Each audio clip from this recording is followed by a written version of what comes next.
Hi everyone. So welcome to my series of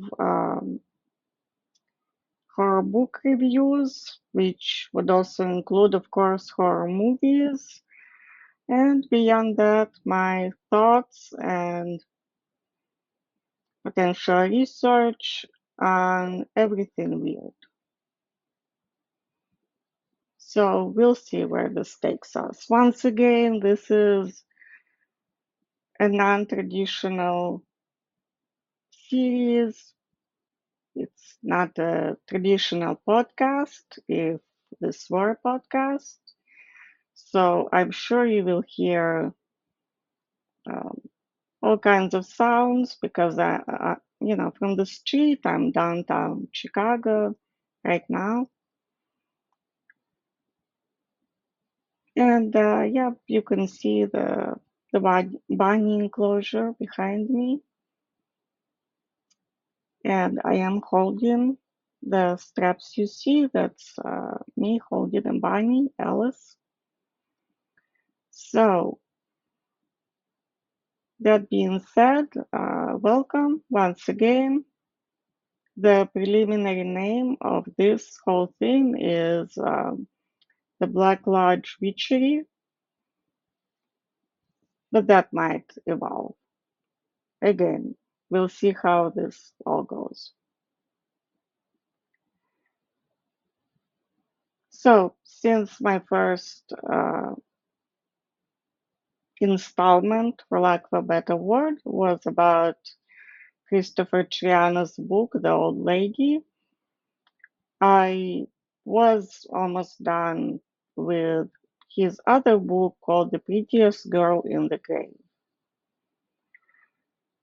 Once again, this is going to be kind of a light review, and I will explain why.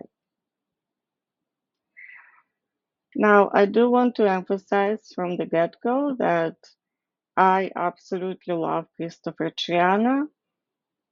I read everything that he writes, so if I happen to say something critical or if I sound critical, that's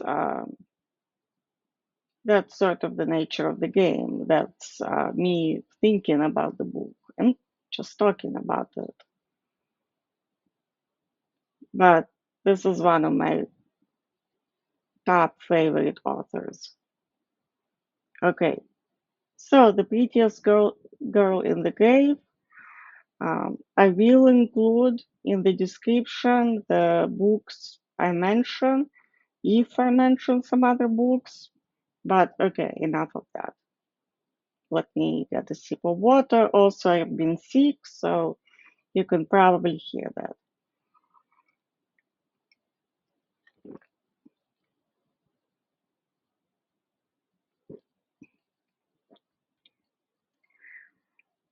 So, The Prettiest Girl in the Grave, again, I would say it's a quick read.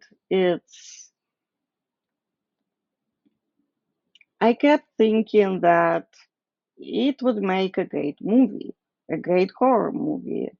And for some reason, I kept thinking of the British movie from 2005, The Descent, where a group of young women go into uncharted caves and have to fend for themselves against these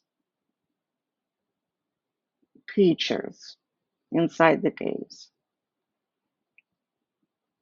Now, it's survival horror, which, as you might know from the first installment, I love. And I do love that movie, even though the plot is, again, fairly straightforward. So, the prettiest girl in the grave. Now, there will be spoilers, okay? So, keep that in mind. It is essentially a game of several young women and girls. The youngest one is 15, the oldest one, I believe, is 20. Um, And the game,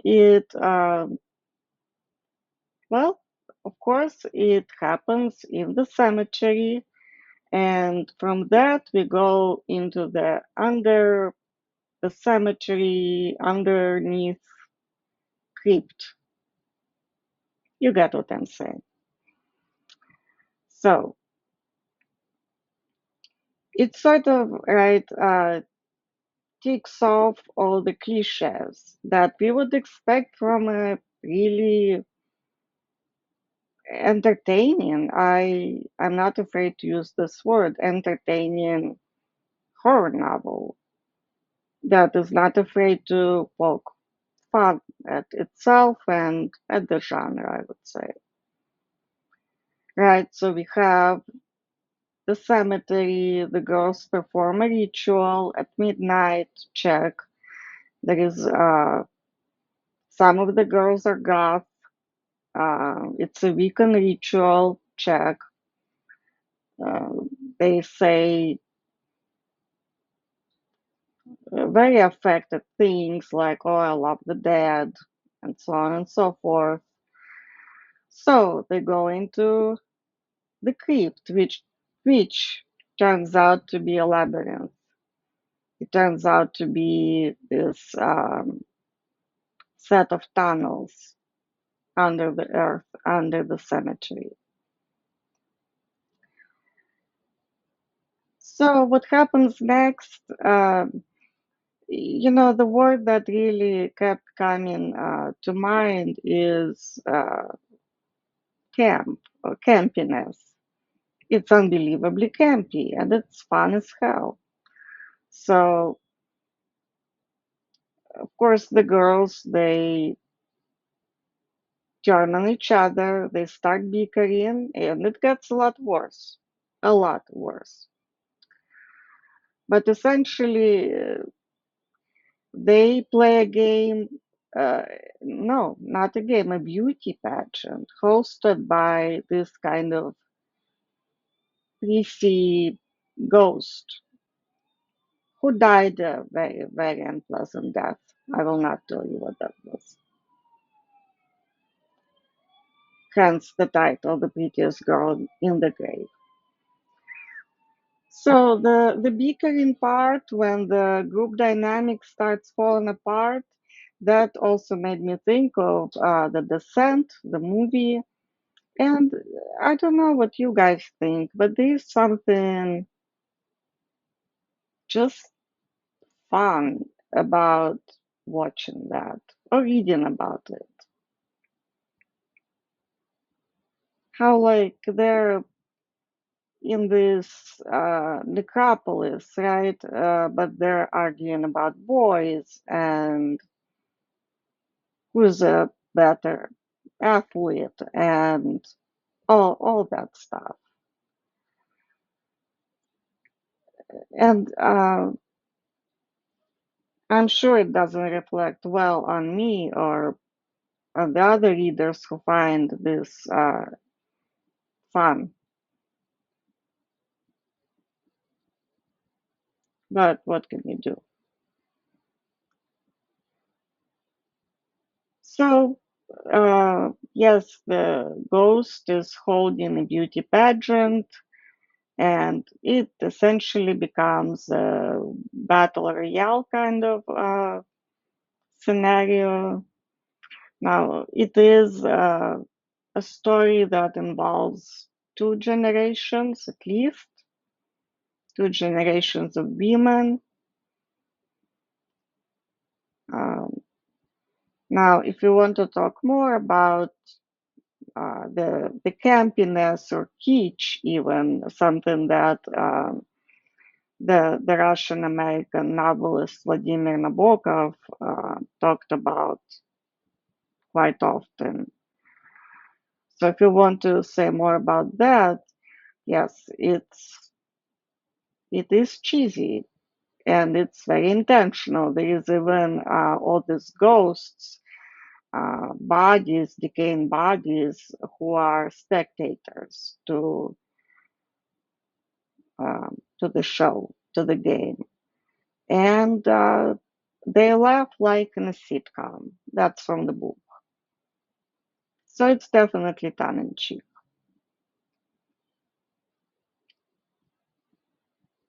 Now the way it ends, it's it's certainly not a happy ending.